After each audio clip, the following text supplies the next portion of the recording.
দেশের সরকারি বেসরকারি মেডিকেল ও ডেন্টাল ভর্তি বিজ্ঞপ্তি আগামী সপ্তাহে প্রকাশ করা হতে পারে। সরকারি বেসরকারি মেডিকেল কলেজের আসন কমানো নিয়ে স্বাস্থ্য ও পরিবার কল্যাণ মন্ত্রণালয়ের অনুমোদন না মেলায় বিজ্ঞপ্তি প্রকাশের দিনক্ষণ চূড়ান্ত করতে পারেনি স্বাস্থ্য শিক্ষা অধিদপ্তর।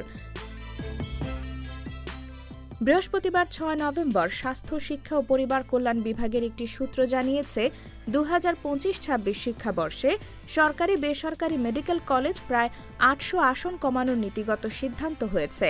তবে এ বিষয়ে এখনও স্বাস্থ্য উপদেষ্টার অনুমোদন মেলেনি।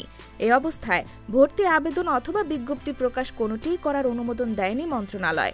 আগামী সপ্তাহের শুরুতে উপদেষ্টার অনুমোদনের পর ভর্তি বিজ্ঞপ্তি প্রকাশ করা হবে।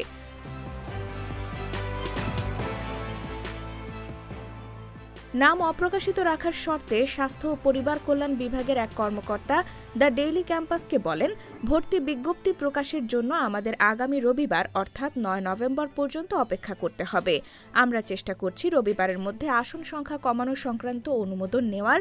অনুমোদন মিললে ভর্তি বিজ্ঞপ্তি প্রকাশ করবে স্বাস্থ্য শিক্ষা অধিদপ্তর।